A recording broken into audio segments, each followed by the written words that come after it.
How was your Thanksgiving, Ty? Okay, so The greatest holiday in history. the good and bad. Okay. Okay.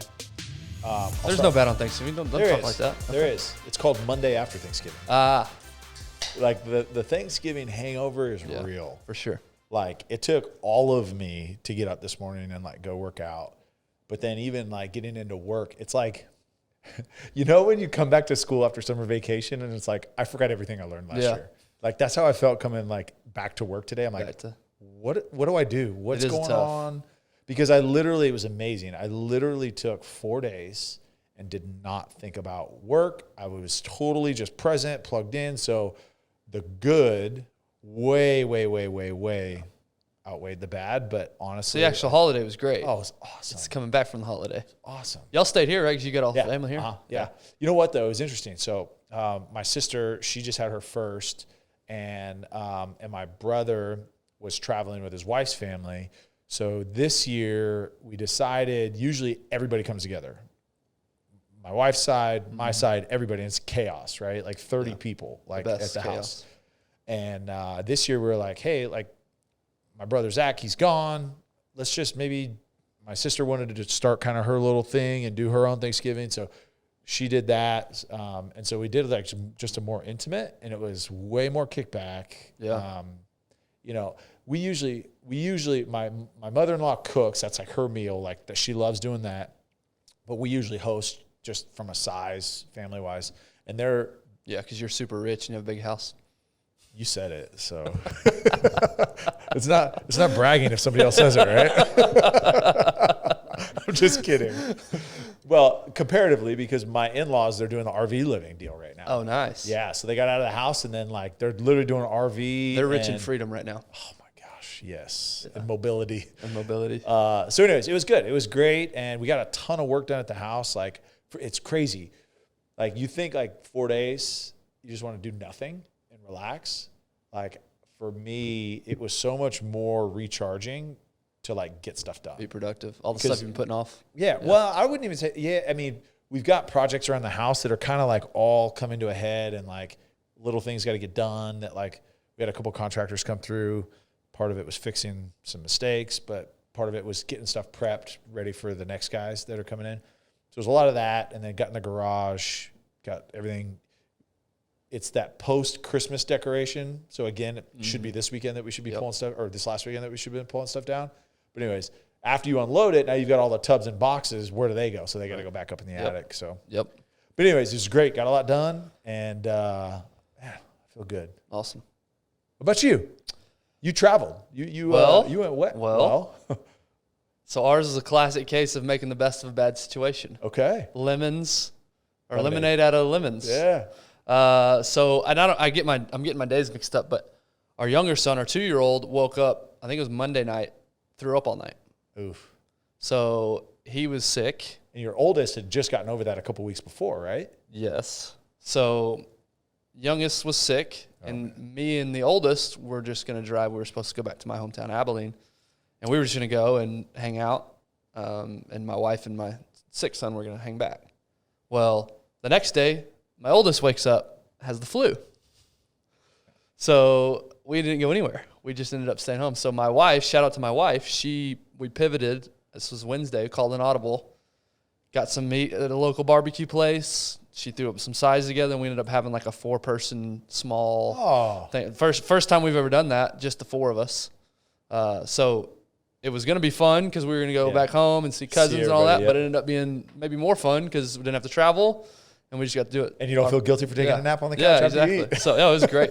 It was great. I obviously missed seeing family, but, just the 4 of us, we had a great time. So, man. And then last Thursday, so I told you. Thanksgiving.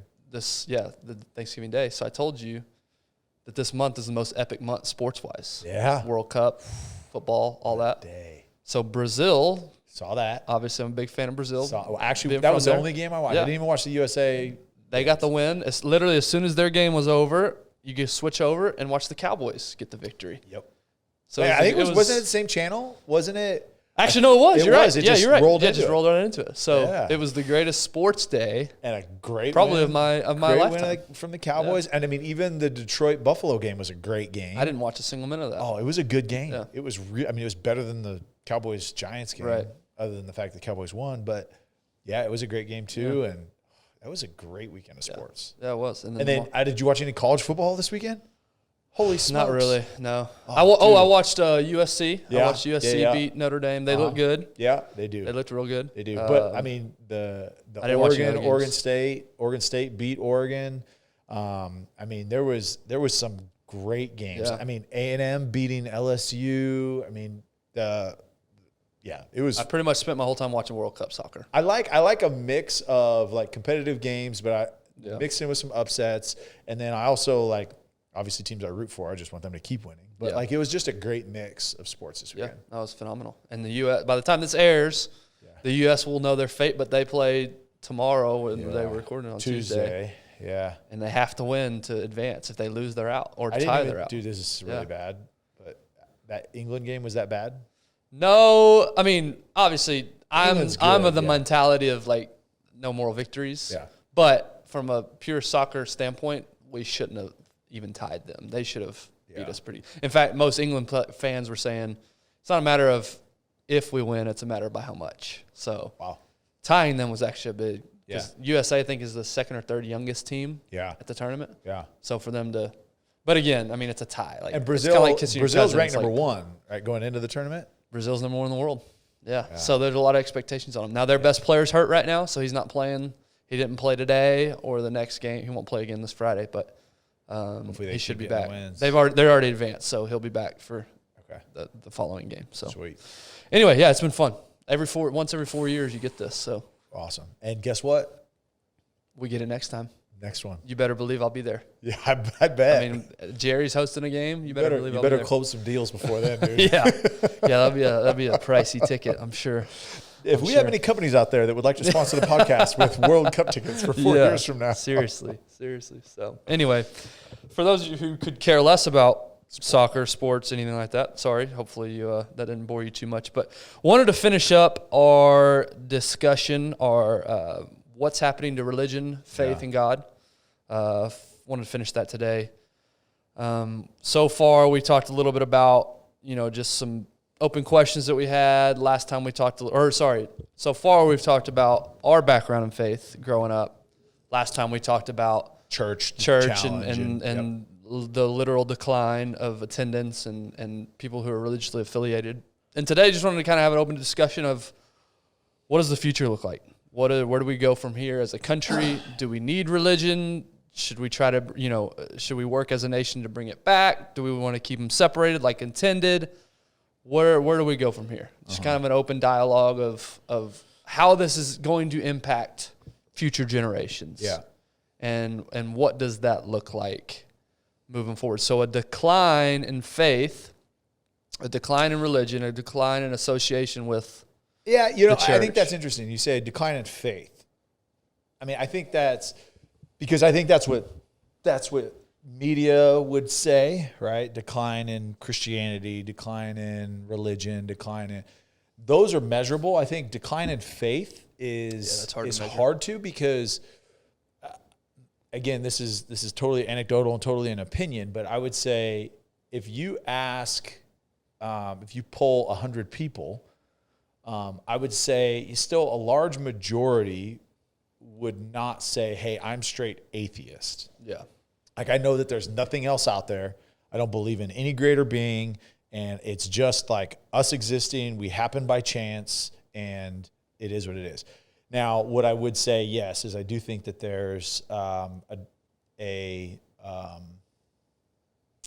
reduction in organized religion, and for a number of reasons too. Mm-hmm.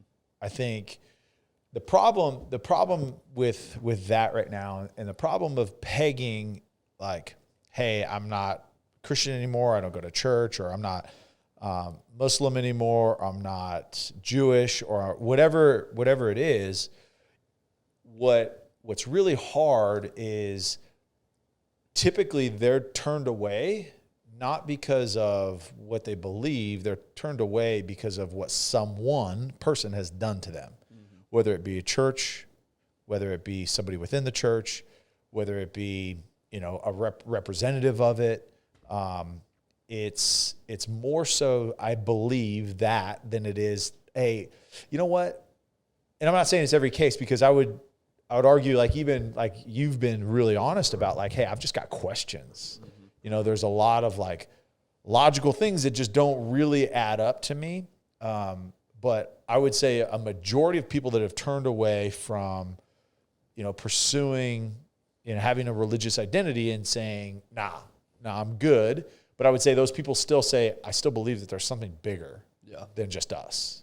Yeah. And I think that ultimately at its most basic form is faith, because you can't see it, you can't touch it, you can't feel it, but I know that there's something there and bigger. Yeah. From a societal standpoint, I wonder, does it matter if people do believe in a higher power specifically, or is it more about the actions that belief causes in their lives? So if you say you believe in God, but you don't attend church anymore, you don't really read your Bible, it's not really impacting the way that you live. You're still treating people nicely, right? You're not an asshole, but you're not really inconveniencing yourself. Yeah. You just believe that there is a God. From a societal perspective, is that helpful at all? Because I would argue, whether you're religious or not, to me, and that's the other confusing thing, is however many religions there are, everybody's convinced that their religion is the right one. Yeah. But to me, from a societal perspective, I don't think you can argue that there's benefit to living a religious, maybe that's not the right word. There's benefit to religious practices, right? You're going to abstain from certain things that are not the greatest for you. You're going to be probably more helpful in your community. You're probably going to be helpful with your financial situation to others in your community. Like, there's a lot of good. There's a lot of bad that can come. Yeah. But I would argue there's a lot more good that comes from someone who practices their faith and lives by religious practices. I don't know. Maybe that was a... No. I totally get what you're saying. Like, I'm just thinking from what's most important, right? Yeah. Is it doing the things or believing in the thing, right? Like, what's most important? Yeah. And I think from a societal standpoint, if we're just like purely just like analytics, right? Like the behaviors that we are conducting in society today, does religion benefit? I don't know. I mean, you look at Dallas, DFW. DFW is rated the most unfaithful city in the U.S. and arguably one of the most faith-based cities in the country. That surprised me. I didn't know that. Yeah, a study came out this year, and it's heartbreaking, but it doesn't surprise me, because here's why: is in order for your actions to change, your heart has to change, right? If whether it's hey, I'm changing my actions because like I'm just eternally grateful that I've been saved and I've got salvation and I've got eternity to spend in heaven. And I don't deserve it. I mean, think about when someone does something so big and impactful in your life and you're like, I don't deserve this. Like, you change. Like, you change in your actions because it's like, dang, like I really didn't deserve this, but I was given it anyways. Like, I'm going to X, Y, and Z because of this, right? Yeah. Same Christians, that is the foundation, is we are different because one is we are eternally grateful to our Father for sacrificing his Son so that we may ultimately one day join him in heaven. Okay. And then two is the gospel is the good news. And so not only are we grateful, but we want to spread the message so that others can know the good news and participate in the great things that happen. I think you started off with a question on like, what does it matter, right? Is it just the actions matter, or does the religion matter? And I think the faith and the gratitude and the grace and all of the things that come with being saved, that is what leads to actions from a society standpoint that I think benefit. Now, the problem is, and I brought up the point about Dallas being unfaithful, the problem is you've got, and all of us are included, right? Humans are flawed. Humans sin. Humans screw up all the time. But the problem is you're within a culture where it's like, yeah, we love God. We're Christians. We go to church.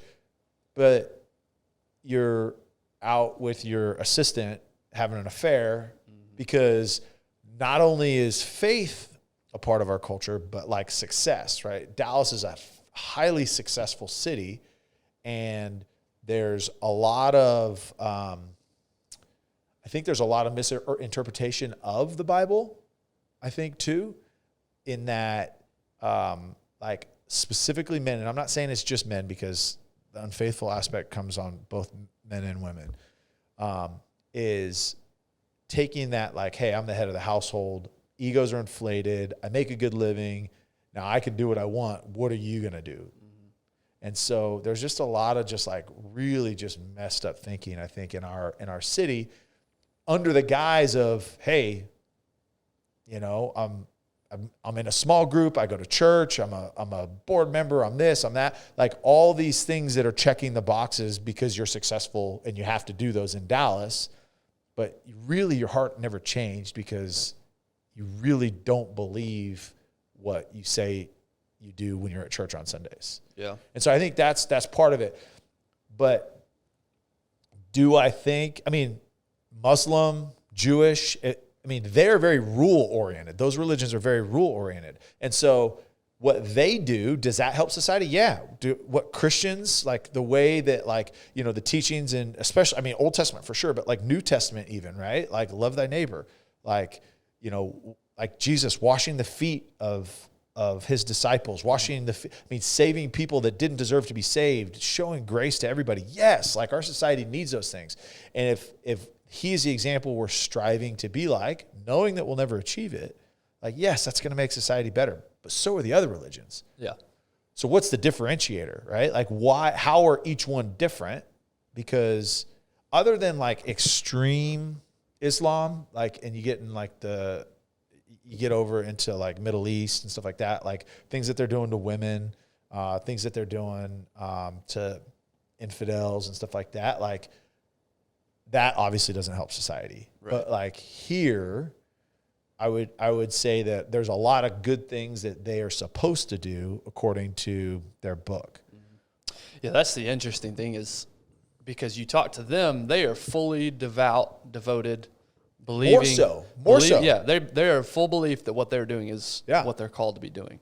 Just like a Christian fully believes they're doing what they're called to be doing. Just like somebody who's Catholic or the difference whatever. Is the difference though is I believe you have to earn your way in their religion, so there's no days off. Right. Whereas like Christianity, it's like, all right, if you believe, then you should be by my side, right? Like that's how you, like, yes, like I believe in Jesus and I accept him in my heart and I go through the whole deal. All right, I'm good. And so what people do is they just, all right, I'm good, and then nothing changes. Yeah, to me, what's always been interesting is if you truly believe that there is a heaven and hell, you believe that people who are saved by Jesus are going to heaven and people who are not, everybody else is going to hell. If you truly believe that, why aren't you doing everything in your power to save as many people as you can? Yeah. We let societal pressures keep us from talking to somebody about it because it's awkward. Yeah. We let all these different things, and so that's always been one of my question mark. And I'm talking to myself too, obviously. It's just like so that's where I have a trouble with the whole heaven and hell thing is because think about people that have literally never, like they live deep in the forest of Amazon and they have never seen the outside world. Are they doomed to hell? What about the baby that never? So that's that the dies question, at birth. right? Are they doomed to hell because they didn't accept Jesus? So that's the hard part of for me, the struggle of heaven and hell is it just seems so human constructed to me, if I'm being honest. Yeah. It seems like a very human. Hey, if you're good, you do this. But if you're bad, you go there. But it is. But it's a divine God interpreted by basic humans, right? That we don't have the capacity. Sure. And oh gosh, I'm gonna butcher it, but anyway, in the Bible, he says, like, you know, your understanding is not my understanding. My ways are not your ways. Like, you don't understand what is going on. Like God sees everything and knows everything and understands everything. And so there's no way that we could understand everything. Mm-hmm. You know, we had his son for a very limited time on earth. And think about, the New Testament was written all about that. Mm-hmm. And that impact, how much we learned in just, 33 years. Yeah. Right. And so there's no way that we can understand it. And that's the hard part. And we talked about that, right? It's just like the idea of faith. Right. And we have a book, right? And we have a book that is interpreted by humans, whether you're a scholar, whether it's, you have gone back and looked at scribes and looked at scrolls and all of these artifacts that, like, we pulled the Bible from, like, they're still in interpretation. Mm-hmm. And I say interpretation, it's not, and I'm going to clarify that. It is God's word through people, right? And that's the one thing about the Bible that's interesting, right? Is, there's over 40 authors that wrote over 60 books over 2,000 years. And it's the only book that, one, does not contradict itself, right? So everything is all pointing in the same direction. There's not one thing that contradicts itself by 40 different authors over 2,000 years. Like, there's no way that the things that are being said and shared, they could connect and talk about it and, like, coordinate, right? Yeah. And all of the scribes used, they still have, and they can still have all been validated, right? And then it's the only other book too that historically has not been disproven, right? And there's this argument, well, is the Bible true? Well, in essence, it's true because there's not an event in the Bible that has gone back and been disproven to not be historically accurate. So that's one of those deals, like, it's like, okay, it's not a coincidence that this book is written, right? And God used humans to write these words down and then obviously collect all of them and put them. What for me is, who decided what went in and what didn't? Yeah. That's where I'm like, gosh, I don't have that answer. Because you're telling me that Paul didn't write other letters. You're telling me that Moses didn't write other things. You're telling me that Abraham didn't do other things. I mean, there's like, who chose which ones to put together and to congregate? And that's again, that's where, like, divine putting these books together to create the Bible is just beyond our understanding. Yeah, I think we definitely have the capability to let, what's the word? We as humans, we crave community, we crave movements, we crave these things. I mean, QAnon, maybe a bad example, but we crave we want to be a part of something, and we crave that. So I could easily see how a movement could have gotten started 2,000 years ago. Yeah. And it catch fire and everybody wants to be a part of it. And I could see that. But I also see what you're saying, which is there's just so many different perspectives that seem to be sharing the same thing. Yeah. I guess, the whole, did Jesus die and then 3 days later was he raised? I don't know how you prove that necessarily, specifically. Yeah, other than with facts. Other than actual written documents found from multiple sources outside of his disciples, right? Who could have been like, current day would be a cult, right? That would be okay. And then if one of them came and said, "Yeah, I saw him," that's what I always think about. If this happened, this happened in 2022, you wouldn't believe anybody. Well, bro, I've got a story, by the way. I was down in Austin. I've got a story for you. Some dude called himself Jesus. Wow. True story. I'm on a tangent and put a pin in witnesses claiming to see Jesus, right? But and so I'm walking. We're finishing a tour with a client, and we're walking by this coffee shop, and this dude's sitting outside, like down. He's got big bags, and he's like, he just says something like, something about like Thor or something, says something to me about that. And oh yeah. And he says something else, like super like complimentary, but like, you're kind of like, he's on something. Yeah. Is he a little odd, right? Yeah. And then he kind of walks over, and there's 6 of us, and he like walks over, and he's like, can I speak with you for like just a minute and a half, just about 10 feet over there? And Just like, to you specifically? But I didn't know who he was talking to. And so everybody was like, so everybody starts to move, and he's like, oh, no, just him. And I'm like, He singled you out. just me? And He saw you across the prison yard. Dude. He said, he's mine. That's my bitch. And so he like, we go over, and they're like laughing now because he's off the wall. And so he's like, okay, I promise, just a minute and a half. Okay. And time. And he like shuts his eyes, and he like is there for like 5 seconds. And he's like, I'm going to speak really fastly so that I can make sure that I get everything across. And he starts talking to himself about like how he's going to present it to me. And he's like, I said, sage. He's like, do you know what a sage is? And I was like, what? The spice? he's like a seer. And I sense masculinity in you, and you're going to do great things. And he like goes on, and then like mid-sentence talking to me, like describing me, then he'll like stop and he'll talk to himself. Okay, it's time to slow it down. Okay, so he can understand everything that you're saying. And then like slows down and then ultimately is like, would you like, essentially, would you like a prophecy, and would you like me to put my hands on you? And he goes, can I put my hands on you? I was like, no, no. He says, can I shake your hand? I was like, what did he say? Do you want to shake hands with Jesus Christ? Wow. And I was like, I know Jesus Christ, and I'm pretty sure Jesus Christ wouldn't present this way. But okay, so I shake his hand. He's like, you're going to do great things, and you have this aura of masculinity, and because of that, you lead your family to this. And it was ultimately, I think he was trying to be really nice. Yeah. But bro, it was odd. So to your point, what if that was? Yeah. Like, what if like that off the rocker perception was like how it is, and that's how we're so cynical. Yeah. This day and age. So. Yeah. Well, yeah, no, and it's all. I've come to terms with the fact that none of it's provable, like truly provable, and so that's where the faith comes in, obviously. Yeah. And so it's all illogical if you think about it. There's this entity up there that created an earth, that then created a bunch of people, so that's illogical. But then it's also logical to think that it just banged together. I was going to say. And it just came out of nowhere. Right. Yeah. So none of it's, because nobody knows, none of it's logical. Mm-hmm.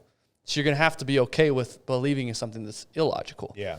And so that's the interesting thing is there's this, we're logical in most of our life, but in this one area, we're okay with believing in the unbelievable. Yeah. And I would say it's illogical until you feel it.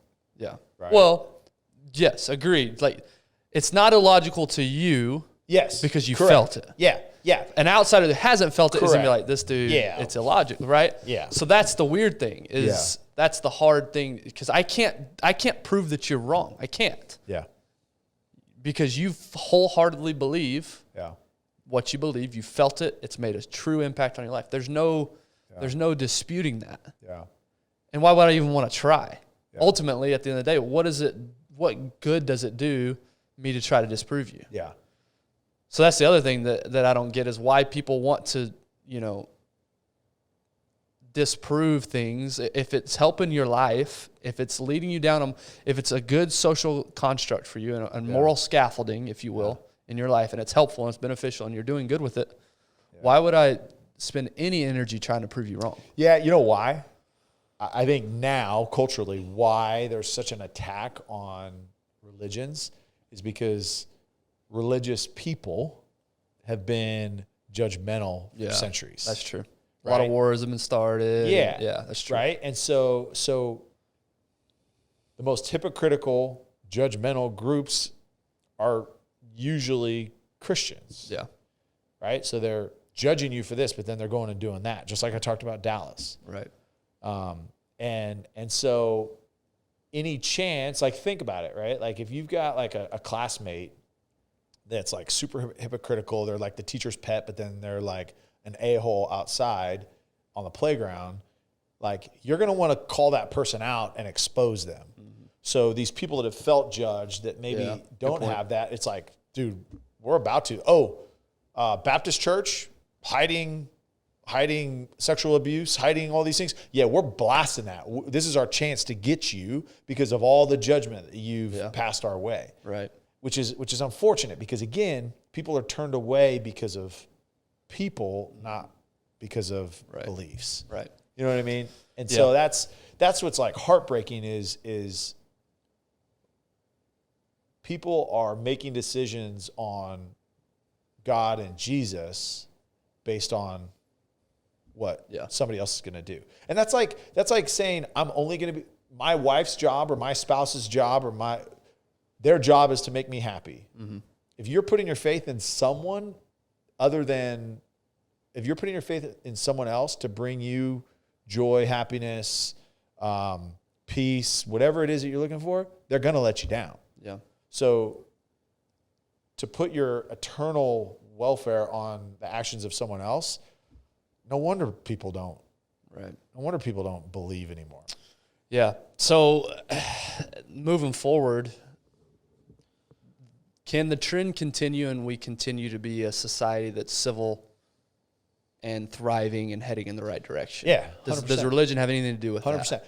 And in my opinion, and here is how, is and I'm just going to speak for Christians because I'm not going to speak for Judaism. I'm not going to speak for Islam. I'm not going to speak for any of those because I just don't know them well enough. But here's how, is I think from a religion standpoint, we need to get rid of like religion, right? And we need to go more to relationship. And the current believers being more focused on their vertical relationship with God, more so than putting all their effort into their horizontal relationships, your spouse, your friends, coworkers, kids, all that, right? Because Dave and Ann Wilson, authors, they've really helped Tiffany and I like walk through some things in our marriage.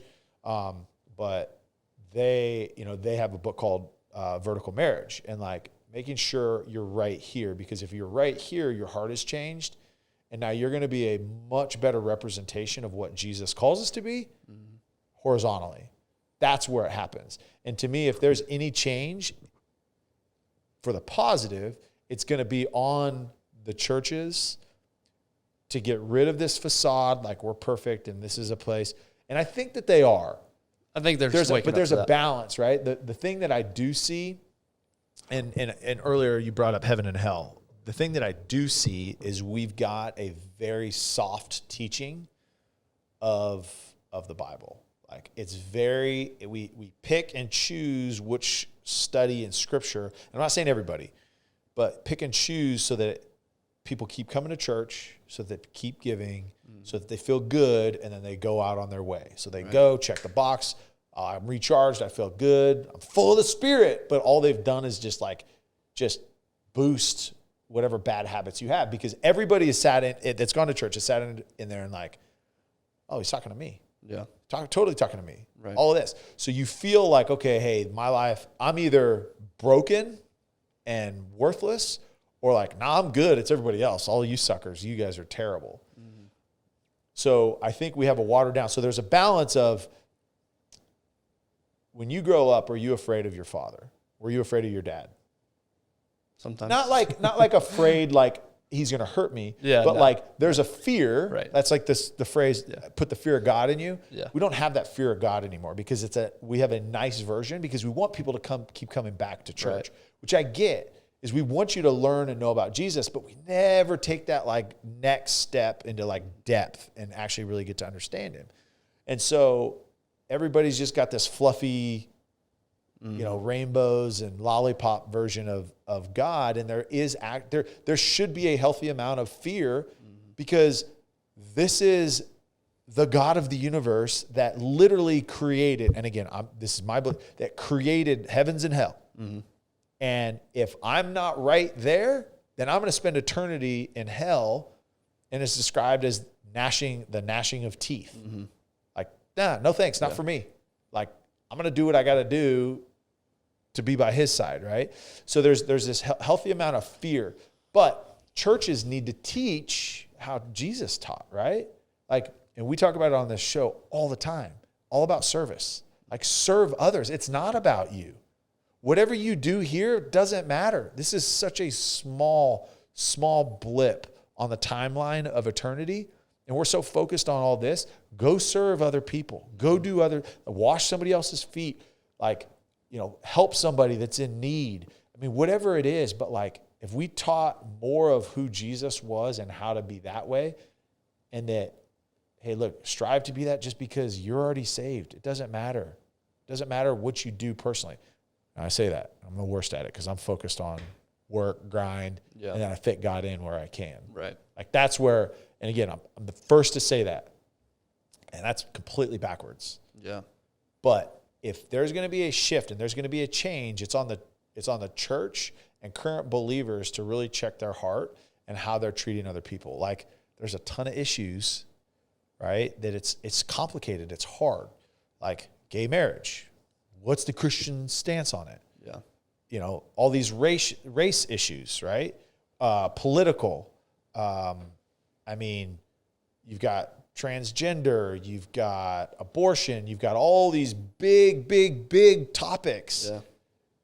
And it's hard because it's like, okay, what I have to go off of says this, but it also says love your neighbor. Mm-hmm. So how can I disagree with what you're doing, but still love you and love on you? Yeah.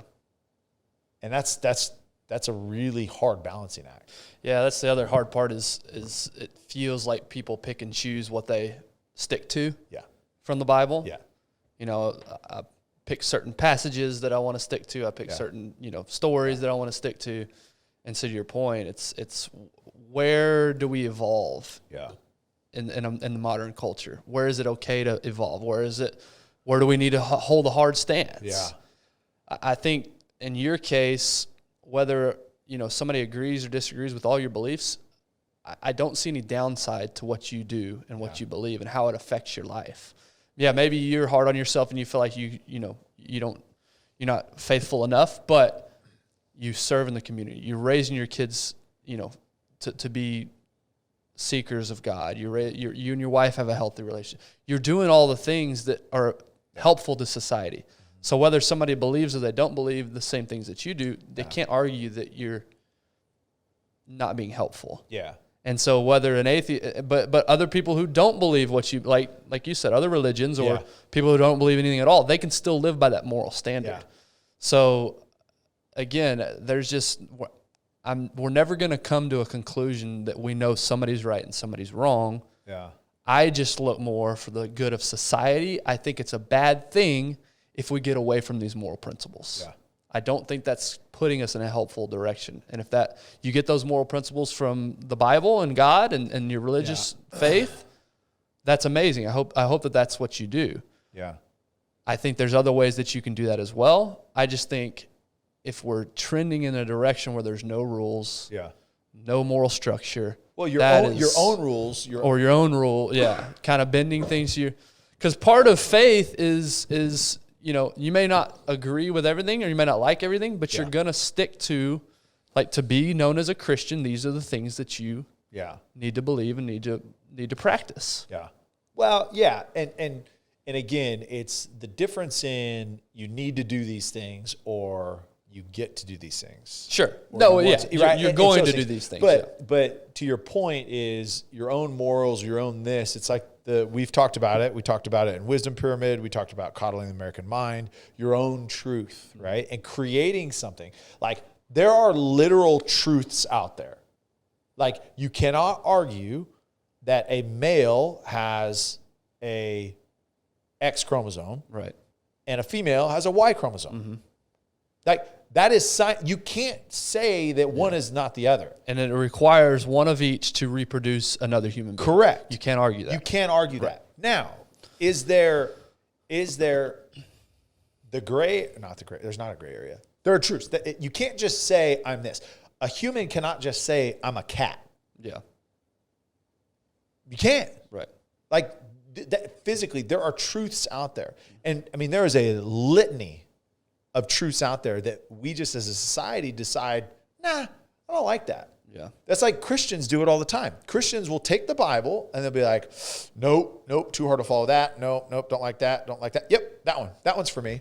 Yeah, this is what I'm going to do. Wives, serve your husbands. Go ahead and serve me. Like they pick and choose what works for them, what doesn't work for them. And that's not right. Like there are truths and there are choices, right? Don't call it, hey, that's my truth. No, it's my choice. Yeah. Like if you choose to do something, that's fine. Like that is your choice. You have this one shot at life to live your own life here on earth. It's your choice to do with it as you please. I may not agree with it, but guess what? It's not my job to make you do something different. Now, it is my job to be an example. And what my wife and we decided right when we got married is we said, look, we don't want to be those people that condemn, come down on people. We want to live a life and a marriage that other people look at us and say, what is it about them? Yeah. I want what they have. And it's very simple. It's God. Right. Like that's what we wanted. And so what our job, I think, as a believer, my job is not to go and condemn. It's to go love, support, like, I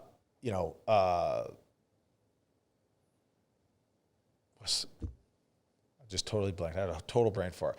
Like love, support, be there, to talk, conversation, but it's not to condemn. It's not to say, hey, you're going to hell if you don't do this. Right. That's not, I don't decide whether you go to heaven or hell. I don't decide. And this is the other thing too about Christianity is like, you've got all these evangelicals and I know your parents were missionaries and stuff like that, but just meeting your parents, these are not those people, but those people are like, oh, I saved 2,000 people at this tent revival. Right. Because of me, 2,000 people came to Christ. It's Right. like, no, they didn't. Yeah. It has nothing to do with you. You don't decide their salvation. You didn't save anybody. Now, you may have shared something that allowed Jesus to go do the work and to save, but like same deal is today we just don't want to acknowledge the truths that disagree with how our hearts feel. And guess what? We're all wired with jacked up desires, jacked up motives, jacked up morals. I mean, just look at a 2-year-old. Look at a 3-year-old. Bunch of Devils. Yeah. They're just born that way. Right. We are born evil. I mean, I hate to say it. And so we create these truths that we want to create our foundation on when that is just such an unstable foundation. When you actually have truths and you're actually following, like this is where the logical aspect, like if we follow truths and we have a foundation, guess what? You can navigate this life a whole lot better. We don't know everything, but we can navigate a whole lot. But when you're just blowing in the wind and your foundation's built on sand or water, good luck. Yeah. It just seems like a really hard life. Yeah, I think for the good of society, there's definitely some religious principles that may not ultimately, that we could debate whether it's for the good of society. But I think the majority of people following the religious principles that we're taught is a good thing. Yeah. You're going to stay together in your marriage. You're going to abstain from things that aren't good for your health. You're going to raise children that are going to replace and feed into the community. You're going to feed in the community yourself. You're going to be great financial. Like to me, if majority of people are doing that, that is a thriving society. And wherever you get that moral compass from is great as long as those principles are being adhered to. Yeah. The statistics are clear. 2-parent households, the children have a much better opportunity to thrive in life than a 1-parent household. And I'm so sorry if you're in a situation that has nothing to do, and there are that you find yourself, the circumstances. There are circumstances that, I mean, even the Bible is clear about that, look, you cannot stay in this situation. But because of your faith and your wife's faith, you're going to do everything you can to stay together. And that's ultimately going to be a good thing, not only for you, but for your kids. Yes. And if the majority of us have that mentality, that's how you have a thriving society. I don't have any problem with gay marriage at all. Growing up, I did. That's what I was taught. Yeah. I've come to the point in my life where I have no problem at all. Having said that, and we're not in danger of this, I'm not saying we are, but you can't have a society of same-sex marriages and think that the society is going to continue to repopulate. That's just, it can't happen. Yeah. Now, again, we're not in danger of that. What I'm saying is we need to still have a majority of people working off of these principles. Yeah, and let's go on this topic. Here we go. Y'all just get ready, buckle up. Controversial points here. Is you can't have that, agreed, right? From a sustainable society, and again, the percent of the population that are in same-sex marriages, right, is still relatively small, right? We're still having enough kids at this point. Yeah. Some countries are not. No. I don't. China's population is declining. I think 12 or 13 countries. They're trying to kill off another 12, 15 million. So, golly. Yeah. So, but the United States, as of now, is repopulating enough to continue. Yeah. Moving if forward. We don't screw it up before that. But here's where I struggle with the LGBT. Q and isn't there a new one? Plus. There's another. I don't know what after the plus stands for. Anyways, every letter except for A. Here's the problem. The problem is that I think that they have been. If someone makes that choice or decision, and they're going to say it's not a choice, it's not a decision. I was born this way. If someone is pursuing that lifestyle, again, it's even more awkward because I'm trying to find the right thing to say. Look, just say whatever. Pursuing that lifestyle that's great. I've got no problem. I've got 2 gay brothers. Out of 5 kids, I've got 2 brothers that are gay, and I love my brothers. One of them may be more difficult to get along with than the other, but it has nothing to do with his sexuality. Right. But it literally, the problem I have with it is they've, I think, been suppressed and judged and condemned for so long that pendulum has swung, and now they want everyone to have that freedom, right? And that sexual freedom and do what you want. The problem is what you're trying to do now is you're trying to force that onto ears that are not mature enough to hear that or to make those decisions, right? And you see a lot of these, and granted, I think it's not happening everywhere all the time, but you see a lot of these like transgender, these drag queen shows going into schools and like doing these things with schools. Like, look, it's not your job to try to put your preferences onto my child. Right. That is, I raised him. I contributed my DNA to create this child. That's my choice until they become an adult to raise, influence, teach, and love how I choose. So when you're now trying to force these things into schools, into just media, Disney Channel. Look,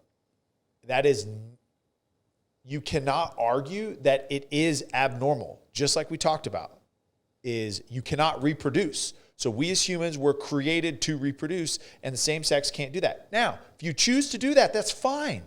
But you've made the choice not to have natural children. You can adopt, you can do a lot of those things. You can raise those kids, but your job is not to raise my kids and to put your opinions and your thoughts into the masses, and especially the science. Again, the science has proven they're not emotionally or mentally capable of handling that information. Right. So why? Here's the deal. My wife and I, we don't talk about sex with our 5-year-old or our 8-year-old, right? Because they're not capable of comprehending what it is. Yeah. And that is the normal reproductive. Now, my 11-year-old, are we having that conversation? Yes, because we want to have that conversation before she hears it at school. Sure. But it's the same thing. Like, don't try to force transgender and same-sex relationships on kindergartners. Sure. And you get to choose all of these things. Like, if you're going to go to a buffet, and it's like, oh yeah, I want some of that. I want some of that. Like, they do not have the capacity to comprehend that. So That's where I struggle. Look, I like I said, I love my brothers. I have nothing against if someone is living that lifestyle. Dude, love you. Yeah. And that's not it. And I'd say this too. And I think if you talk to like the homosexual community, I think the majority of them are a bad name. They are pissed. You're right. Because there's the loud version that's a very small population that's loud, that they're like, y'all, like, I don't know. I'm not on board with this. Right. Like, agreed. That's not what we're trying to do. But there's this like really loud and I think dangerous group that are pushing these things.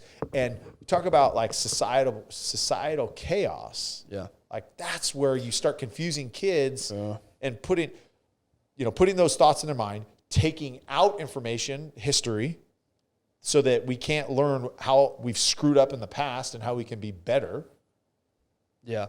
It's almost like we don't have the capability of just riding the ship. We've always got to be at one. So I'm totally with you. The kid thing that should be off limits. Yeah. 2 consenting adults doing what they need to do or want to do, go for it. But yeah, you're exactly right. I totally agree with you on the kids. Yeah. I just think for so long it was suppressed, as you said. For so long they were condemned. For so long they felt they were less than. Yeah. They're now making up for it because now it's starting to be accepted.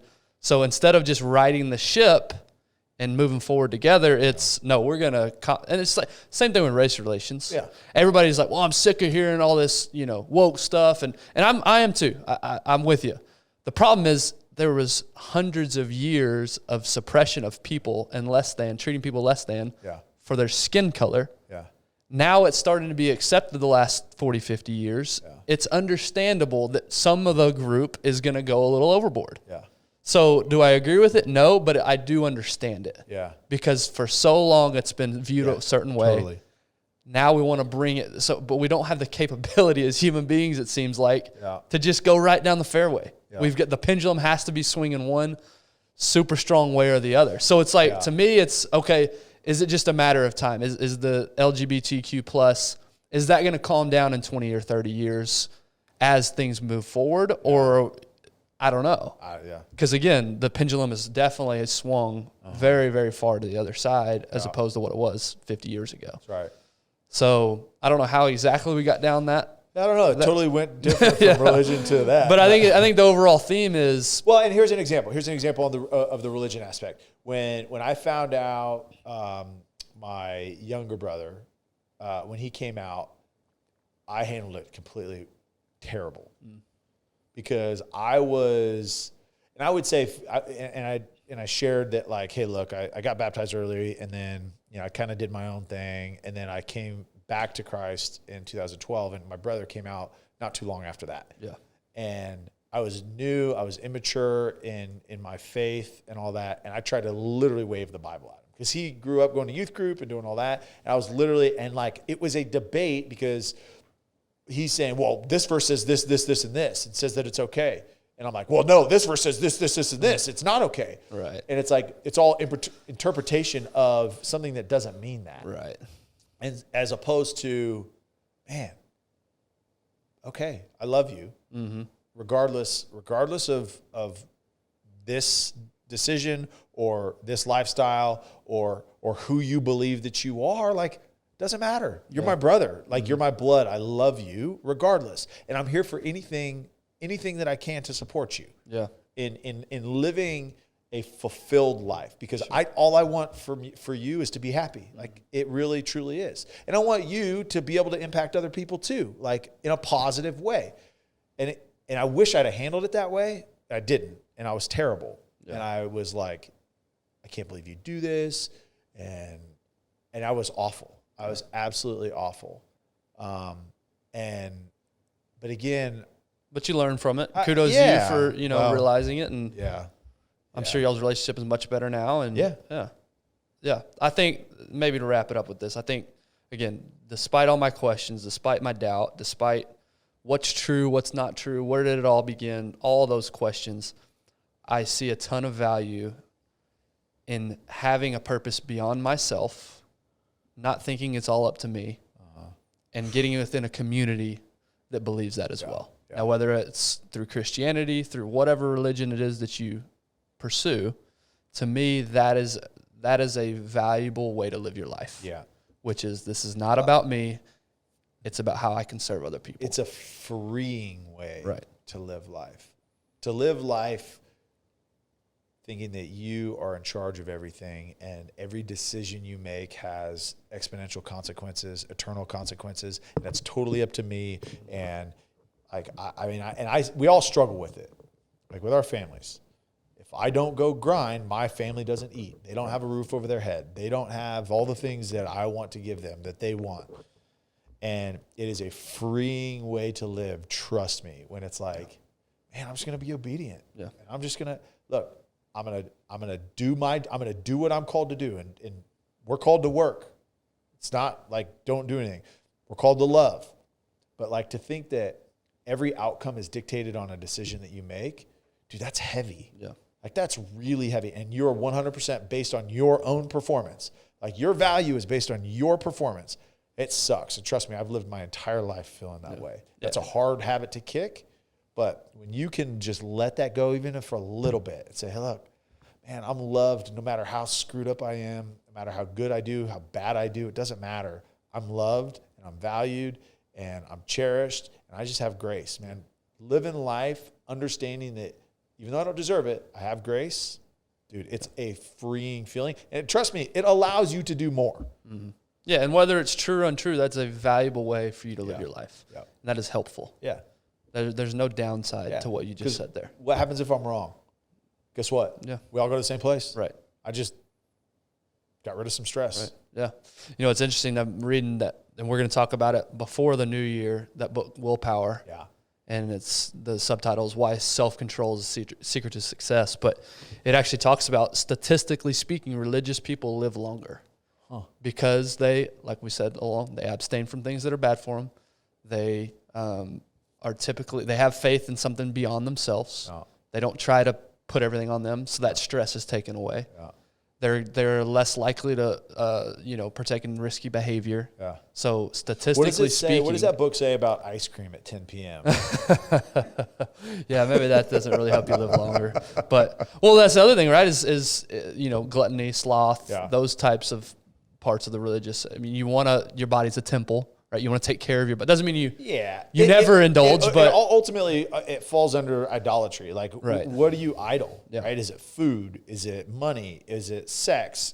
What is it? Right? You're more likely to take care of your body because you believe that it's a temple for God, right? Yeah. If you're a religious person. Yeah. If you're more likely to not drink excessively. You're more likely to not do drugs. You're more likely not to sleep around and catch some, crazy disease. Like you're more likely to do those things. That's right. If you've ever been to like a Christian church, and in Fresno and Dallas, everybody's tan and jacked. Everybody. So I'm just saying. That's right. That's right. So I don't know if we solved anything today, but I do think this series has been helpful for me personally in letting go of the stress of having to find an answer. Yeah. And letting go of the stress of what is it all, because you don't want to get to a point, whatever you believe, where nothing matters and it's just all meaningless. That's no way to live a life either. Yeah. So even if you don't believe that there's a God in heaven that's watching everything you do and guiding your life, I still think there's valuable things in the principles that religion teaches. And I think, man, the fact that you're asking questions, I think that's a good thing, because when you ask questions, it ultimately leads you to, in my opinion, it leads you to where God wants to meet you. Yeah. And so, I mean, I just hope that, and for those of you out there, like if you're struggling, ask questions. Like there's nowhere in the Bible that says, don't ever question this. Don't ever question me. Well, that's the other thing is how many people out there, their faith is just because they grew up with it. Yes. That's how my faith was. I never once inherited. It's inherited faith. Right? You believe in something because you were told to believe it or because that's what you've always believed. You never, and that's what else, another thing I hope people, I'm with you, it's good to question these things. It means that you're truly trying to seek and be faithful. And how many of us in any aspect of life truly sit down and think about what we think? Yeah. We don't do that enough. Yeah. We don't truly challenge ourselves in any area about what we think. We're in real estate. If we're just like, oh, hey, I'm going to buy that property, and you don't do any diligence on it, and you don't dig in and understand it, like, is that a wise decision? Right. No. Right. Like now, totally different, right? But it applies to anything. But essentially, like, because the curiosity is going to lead you to find answers. Like if you've ever like, I kind of want to see what the Bible like says about this, or if like, hey, I've got a question. Like for me, I'll get into it and I'll be like, okay, I'll research, okay, what verses have to do with this? What ends up happening is I'm like, okay, it says this. And then I end up reading like 3 chapters. Yeah. Because like, okay, I want to know more. I want to know this. I want to know, like, the curiosity, in my opinion, is going to lead you closer to God, as opposed to what I would say, people that maybe like go away from faith is they just abandon it, right? And they don't ask the questions. They're just like, I'm over it. Yeah. I don't like this lifestyle. Well, that's not really challenging your thoughts either. That's then what I'm saying. You're just turning your brain That's off what and I'm going saying. to something else. Exactly. Yeah. Exactly. Yeah. So, Yeah. To me, it's about doing the work to challenge what you believe. that's right. And truly think about, what do you think? And why do you think it? And there's a lot of scientists out there that would say the deeper and deeper and deeper they go into the creation, the more and more it points to a greater being, Right. than it does the Big Bang. Because again, there's just more and more unanswered things that we just can't understand. And really, like from a scientific perspective, like that can't happen. Like it couldn't happen that way. Yeah. So again, the more and more you dig, the more and more, in my opinion, again, it depends where you dig, but the more and more it's going to point you, in my opinion, back to God. Anyway, yeah, something I want to dig into maybe next week is marriages, and so we've kind of deconstructed the We're going to talk about what's how not to do happening. them? Yeah, I got you. what's happening to faith, religion, God. What's happening in our marriages? Yeah. Heck yeah. Because again, as we go down with religion, faith, and God, I don't think it's any coincidence that marriages have also taken a downward. And so what kind of impact is that going to have on society, whether you're a believer or not? It's not a good trend that we're headed. So what's going on? Why are our marriages falling apart more so now than ever? There's a lot of reasons for it, but I'd like to dig into that because I think part of, again, the statistics are clear. A two-person household raising kids is going to be much more successful, odds are, than a one-parent household. Yep. So how do we buckle up? You guys thought I was ranting today? Just wait till next week. Yeah. So anyway, they're not mutually, like they're tied together in my opinion. There's a lot of principles in faith that you got to carry to your marriage as well. So anyway, and then we'll end off the year with like I said, that study on the book of willpower going in. Then everybody's setting resolutions. I think it's a good time to have that discussion about willpower. And so ice cream to 4 days a week. Yeah, exactly. So anyway, I hope you guys enjoyed it. If you did, please share the podcasts. We don't do a whole lot of marketing because number one, we're busy. We've got real jobs. But number two, we're not maybe gifted in the marketing area. Yeah. And also, one thing, jump onto YouTube. Go check out our latest Saturday Suffering. Yeah. We just launched this last week. Go check that out. And again, just paying homage to all our veterans out there and the sacrifice that they give for us in serving, because they're just amazing individuals that allow us to do the things that we do. And so we just geared this Saturday Suffering. It sucked. I would say it was the hardest one, mainly because the last event. Yeah. To me, it was neck and neck with the first one we did. First one sucked. Sure. That was horrible. You're right. You're very right. I guess all that to say, help us out by sharing the show. Yeah. And checking out the Saturday Suffering. Again, we do that selfishly because it's good for us mentally and it keeps us from getting soft. Yep. But it's also fun for you to watch our pain and laugh at our pain. So. And it is brought to you by Jocko Go. Yeah, go to your local HEB here in Texas. We got 2 now here in North Texas, in Dallas. Go get your Jocko fuel. Anyway, so we'll see you guys next week. Have a great weekend.